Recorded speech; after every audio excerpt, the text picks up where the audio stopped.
The first thing the human soldier noticed was that everyone in the room was pretending not to notice him. This was impressive, because he was the only one wearing mismatched armor, breathing audibly through a cracked respirator, and standing next to a weapon the size of a small shuttle that hummed like it was annoyed at being awake. The second thing he noticed was that the humming was irregular, like a cough that had given up on recovery years ago. He scratched his chin, leaned closer, and said, "So, it's been doing that the whole time." No one answered. Several of the aliens stared at the weapon with religious focus. Others stared at the floor. One of them stared at the ceiling, as if hoping the ceiling would intervene. Only the alien woman looked at him directly, and even then it was with the cautious intensity of someone watching a wild animal approach a picnic table. She looked human enough that his brain kept forgetting the difference, right up until her long ears shifted backward in irritation. They moved independently like they had opinions of their own. "It is not doing that," she said. "It is resonating." "Right," the soldier replied. "My radio used to resonate like that too, right before it exploded."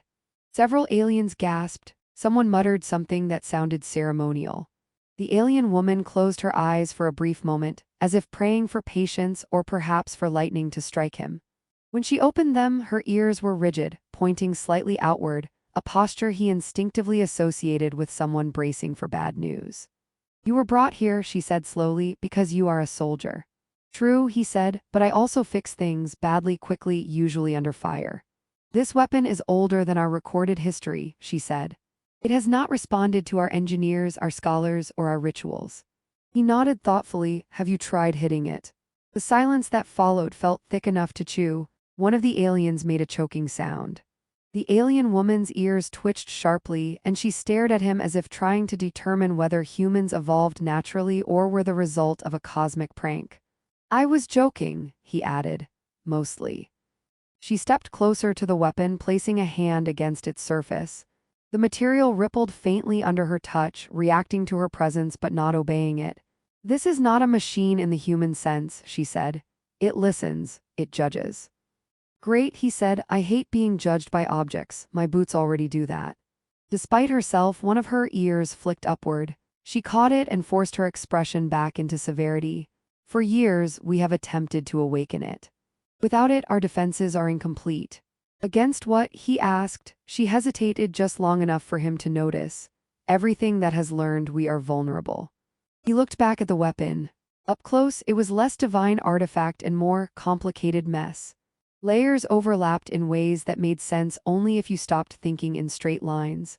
Patterns repeated, but imperfectly, like someone had tried to remember a dream and filled in the gaps with guesses. He crouched, ignoring the sharp intake of breath from the group behind him, and pressed his ear close. It hummed again, this time lower, almost offended. "Oh," he said, "you're sulking." The alien woman stared. "It does not sulk." "Everything sulks," he said. "You just have to listen wrong enough." He reached out, then paused. "I'm going to touch it now." "This chamber is shielded," she said quickly, "but if it reacts violently." "I'll die," he finished. "Yeah, that tracks." He placed his hand against the surface. It was warm, not unpleasant, like metal that had been left in sunlight but decided not to burn anyone today.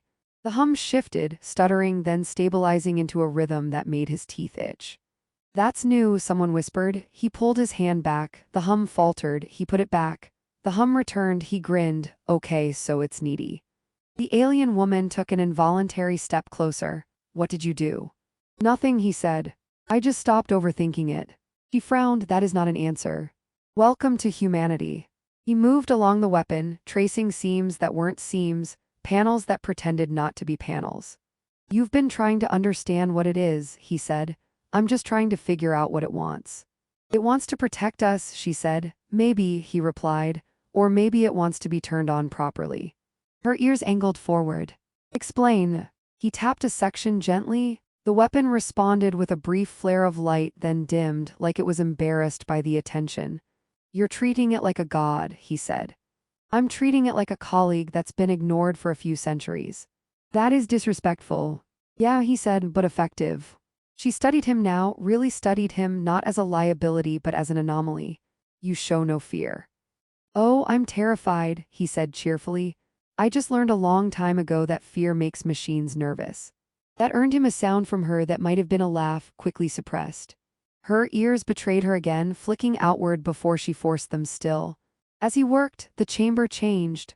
Lights brightened without command. Energy readings spiked, then settled into patterns the aliens had never recorded. The weapon's hum deepened, smoothing into something almost content. "What are you doing?" she asked softly. "Talking," he said, mostly listening. "To a weapon. To something that's been lonely," he corrected. The weapon responded, projecting a brief cascade of symbols into the air. The aliens gasped as one. The alien woman's breath caught. "It has not displayed that sequence in generations," she whispered. He squinted at the symbols. "Huh. That's not great." Her ears snapped toward him. "What do you mean, not great?" "I think," he said carefully, "it's been waiting for permission." Silence fell again, heavier this time but threaded with something unfamiliar. Hope. "Permission from whom?" she asked. He looked at her. "From someone who doesn't think they own it." The weapon hummed, brighter now, warmer, like it agreed. For the first time since he'd arrived, the alien woman smiled openly.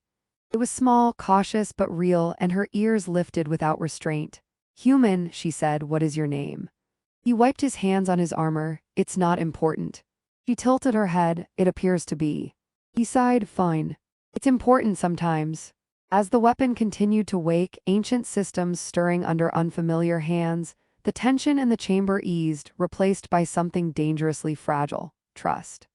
And somewhere deep within the weapon, something old and patient shifted, amused, as if it had finally found someone who spoke its language badly enough to be understood.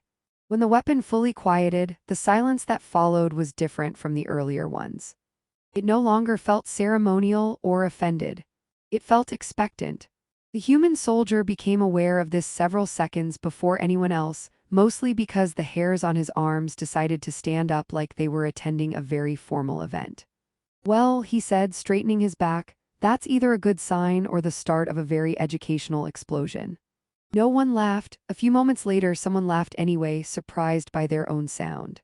The alien woman noticed this and shot them a look sharp enough to cut metal, then realized she herself was smiling again. She stopped immediately, as if smiling might trigger an alarm. The symbols still hovered faintly in the air, rearranging themselves with a patience that suggested they had all the time in the universe and were willing to wait for everyone else to catch up. The soldier tilted his head from side to side, following the movement. "It's thinking out loud," he said. "It does not think," one of the senior engineers snapped. "It calculates." The soldier glanced at him. "So do I. Mostly about lunch."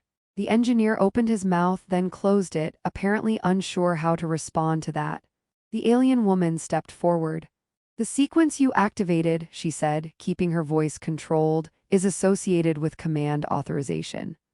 "Oh good," the soldier said. "I was worried it might be flirting." Her ears flicked sharply. "It does not." The weapon pulsed. One of the symbols shifted shape, briefly forming a pattern unmistakably similar to the outline of a long-eared head. The alien woman stopped mid-sentence. The soldier raised an eyebrow. "Okay, so maybe a little flirting." That did it. Laughter rippled through the chamber, tentative at first, then stronger, like people testing gravity to see if it still worked. The tension cracked just enough for air to get in. The alien woman let it happen. She even allowed herself a quiet exhale that might have been relief. She turned back to the weapon. "Why now?" she asked it softly. "Why respond to him?" The soldier shrugged. "I don't think it's about me. I think it's about how I'm wrong." He looked at him sharply. "Explain." "I'm not from here," he said. "I don't know your history. I don't know your rituals. I don't know what this thing is supposed to be, so I'm not trying to make it fit into anything. I'm just asking it what's broken." The symbols shimmered, then rearranged again. This time, several of the alien scientists inhaled sharply. "That configuration," one whispered, "is cooperative mode." The alien woman's ears angled forward fully now, unguarded. "It has not entered that state since the first alliance." The soldier blinked. "There was a first one." She nodded slowly. "And it ended poorly." "Yeah," he said, "most first alliances do." The weapon's hum deepened, resonating through the floor, through their bones. Consoles lit up across the chamber, systems awakening that had been dormant for generations. Data streamed in patterns none of the aliens had ever seen fully active. The soldier stepped back instinctively. "Okay, it's doing more than I told it to." You did not tell it to do anything, she said. Exactly, that's what worries me. She studied him again, more openly this time. You are not afraid of losing control. I am, he said. I just don't pretend control was ever real. That earned him another flicker of ear movement she didn't bother hiding. As systems stabilized, the chamber doors sealed automatically. A low alert tone echoed once, then silenced itself. One of the guards stiffened. External sensors are responding. The alien woman straightened. Responding how? Someone noticed, the soldier said lightly. Machines always get chatty when they wake up. The guard swallowed. Long-range scans indicate multiple vessels adjusting course. The chamber went quiet again, but this time no one pretended not to notice anyone else. Eyes turned to the weapon, then to the human, then to the alien woman. She met their gaze steadily. We are not defenseless. The soldier glanced at her. You sure about that? She hesitated, then nodded. I am more sure than I was an hour ago. The weapon pulsed again, projecting a new set of symbols, simpler this time. The soldier frowned. That looks like a question, he said. She leaned closer. What kind of question? He pointed, the kind that asks if everyone's on the same page. The symbols shifted, awaiting response. She looked at him. It is responding to you. He shook his head. No, it's responding to honesty. She placed her hand near the surface, hesitating just before contact. Then be honest with it, she said. What do you want? He considered, then spoke aloud, not to the weapon but to the room. I want everyone to stop assuming this thing belongs to them. I want it to stop being a god or a threat and start being a tool or a partner. Or whatever it actually is. The weapon hummed softly, approvingly. The symbols rearranged into a stable pattern. Authorization lights shifted from red to something that was definitely not red. A collective breath was released. The alien woman closed her eyes briefly. When she opened them, her ears were relaxed, open. It accepts. The soldier grinned. See, mutual respect works every time. Do not get arrogant, she said. It has not yet been tested. Oh, it will be, he said. Everything always is. The external alert sounded again, louder now. Contacts are accelerating, the guard said. Unknown configuration. The alien woman turned to the weapon. Can you defend us? The symbols pulsed, then split into multiple streams, displaying tactical projections across the chamber. Defensive arcs, energy flows, cooperative integration points. The soldier whistled. Wow, it's been holding back. It was waiting, she said softly. For what? He asked. She looked at him, for someone to ask instead of command. He rubbed the back of his neck. You know, back home, this would have been a union negotiation. She gave him a look. I do not know what that is. Trust me, he said. This went smoother. As preparations began, engineers and soldiers moving with renewed purpose, the alien woman stayed near him. You have altered the balance, she said. Yeah, he replied. That happens when you fix things people got used to calling impossible. She studied him. You joke when facing danger. It confuses the danger, he said, and reminds me I'm still human. Her ears tilted thoughtfully. You are unusual. So I've been told, usually right before something explodes. She allowed herself another small smile. Beyond the chamber walls, vessels moved into attack formation. Within, an ancient weapon aligned itself not with one species but with an idea.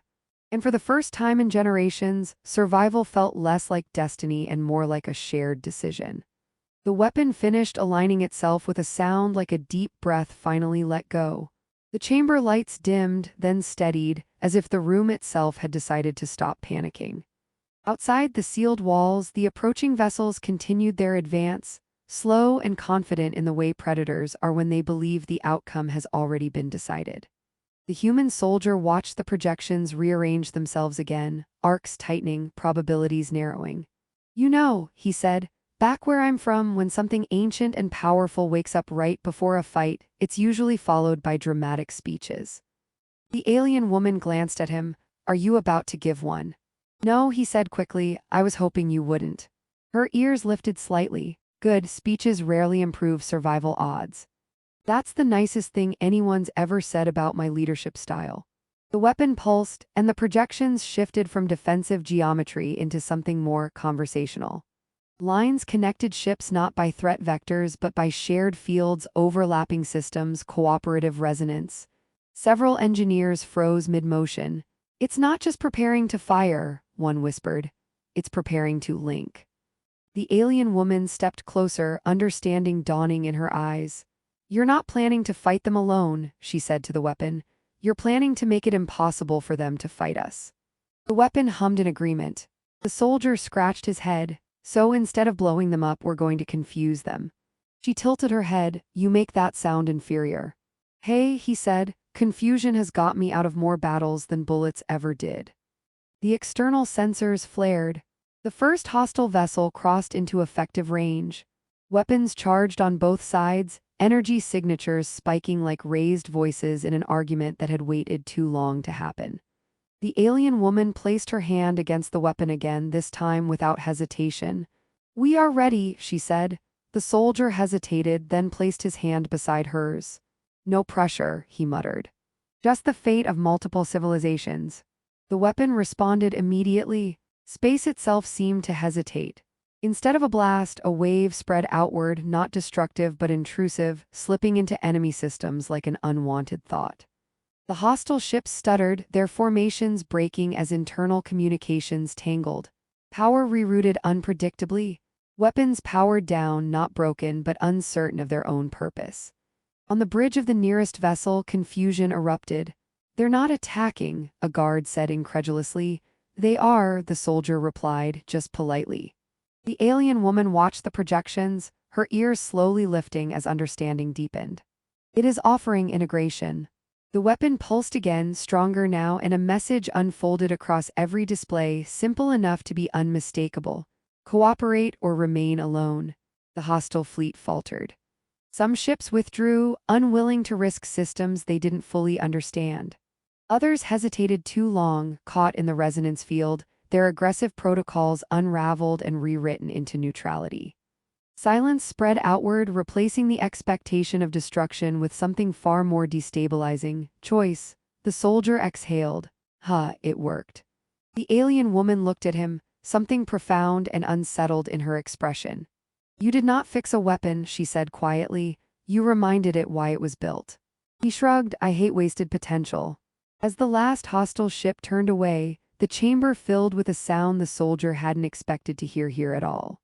Relief. People laughed, quietly at first, then openly. Some slumped into chairs, others stared at the weapon as if seeing it for the first time. The alien woman remained where she was.